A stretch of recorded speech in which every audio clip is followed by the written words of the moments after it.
Terima kasih masih bersama kami. Pemirsa Forum Komunikasi Pimpinan Daerah Kabupaten Karo, Sumatera Utara melaksanakan sosialisasi terkait lahan usaha tani milik warga pengungsi erupsi Gunung Api Sinabung.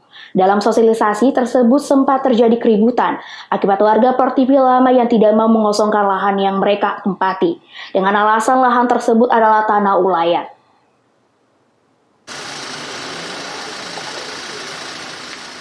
Forum Komunikasi Pimpinan Daerah Kabupaten Karo, Sumatera Utara melaksanakan kegiatan sosialisasi tentang lahan usaha tani milik warga pengungsi Gunung Api Sinabung di Jambur, Desa Portipi Lama, Kecamatan Merek, Kabupaten Karo.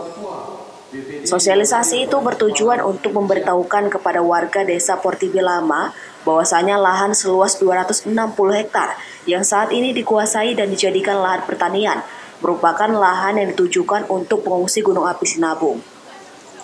Hal ini disesuaikan dengan surat Kementerian Kehutanan bahwasanya lahan yang dikuasai warga merupakan kawasan hutan register dan harus segera dikosongkan. Karena lahan tersebut sudah diperuntukkan kepada pengungsi Sinabung yang berasal dari 3 desa, yakni Desa Sukanalu, Desa Mardinding, Desa Sigarang-Garang, dan Dusun Laukawar. Namun warga Desa Portipi Lama menolak untuk mengosongkan lahan dengan alasan bahwasanya lahan seluas 260 hektar tersebut adalah milik mereka dan tanah ulayat. Sempat terjadi ketegangan dan keributan mulut akibat warga yang menolak keputusan tersebut. Warga menyatakan bahwasanya jika lahan tersebut diberikan kepada warga Desa Portipi Lama tidak memiliki lahan pertanian untuk mencari nafkah dan meminta kepada pemerintah untuk mengalihkan lahan pengungsi ke daerah lain. Menurut Kepala Pelaksana BPBD Karo Juspri Dea mengatakan bahwasanya lahan seluas 260 hektar tersebut sudah ditentukan untuk warga pengungsi Gunung Api Sinabung sebanyak 1.038 kepala keluarga dari 3 desa dan 1 dusun. Tanggal 10 Mei kemarin kita melakukan sosialisasi terhadap masyarakat kita yang tinggal di sekitar daerah yang diperuntukkan bagi pengungsi erupsi Sinabung relokasi tahap 3, khususnya dari Desa Portipi Lama, Kecamatan Merek, tapi kita juga mengundang dari 2 desa yang lain, yakni Desa Sukamaju dan Desa Kacinambun, Kecamatan Tiga Panah. Nah, ini untuk upaya percepatan penyelesaian lahan usaha tani yang memang sudah lama dinantikan oleh masyarakat kita. Ya, Pak, sebelumnya kan kita ini kan relokasi tahap ketiga nih, Pak. Totalnya seperti apa dan bakal mendapatkan apa nanti masyarakat ataupun pengungsi yang bakal naik? Ya, baik. Jadi masyarakat yang hendak kita relokasi ini jumlahnya ada 1.038 kepala keluarga dari 3 desa, Sukanalu, Mardinding, Sigarang-Garang, dan Dusun Laukawar. Jumlahnya 1.038 kepala keluarga dan mereka diprogramkan mendapatkan hunian tetap 1 unit dan lahan usaha tani seluas lebih kurang 0,5 hektar per kepala keluarga. Hingga saat ini pemerintah Kabupaten Karo masih mencari langkah dan solusi agar kedua belah pihak baik warga Desa Portipi Lama dan warga pengungsi Gunung Api Sinabung tetap mendapatkan lahan usaha pertaniannya. Chandra Bukit melaporkan dari Karo untuk Enfarina TV.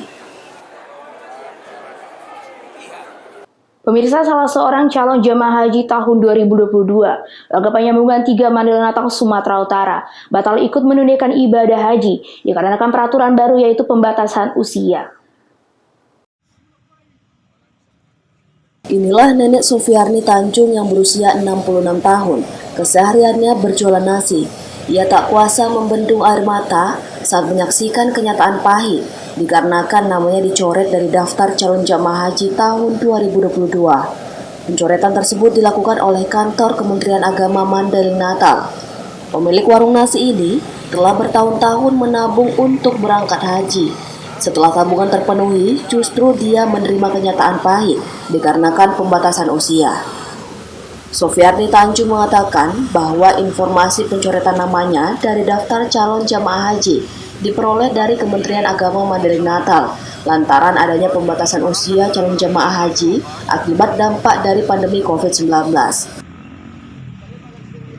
Tidak jadi berangkat karena yang pertama itu kan disebabkan corona, yang kedua corona juga keberangkatan ketiga terbatas karena umur.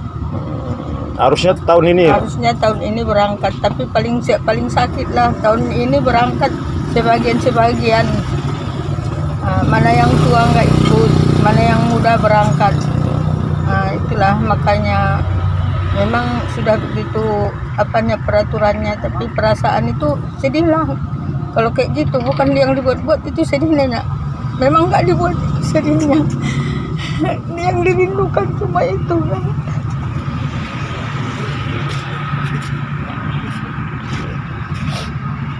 Jadi fix ini nggak berangkat ya Pak ya? Enggak. Pembatasan usia calon jemaah haji tersebut dikeluarkan oleh pemerintah Arab Saudi, di mana batas usia calon jemaah haji tahun 2022 maksimal 65 tahun. Meskipun begitu, Nenek Sofiarni Tanjung tidak berniat menarik dana hajinya yang telah ditabungnya selama puluhan tahun. Kini dia hanya bisa berharap pemerintah kembali memprioritaskan lansia agar dapat menunaikan ibadah haji sesuai dengan rukun Islam. Davi Nasution melaporkan dari Mandailing Natal untuk Evanina TV. Informasi menarik lainnya akan kami hadirkan sesaat lagi, tetaplah bersama kami.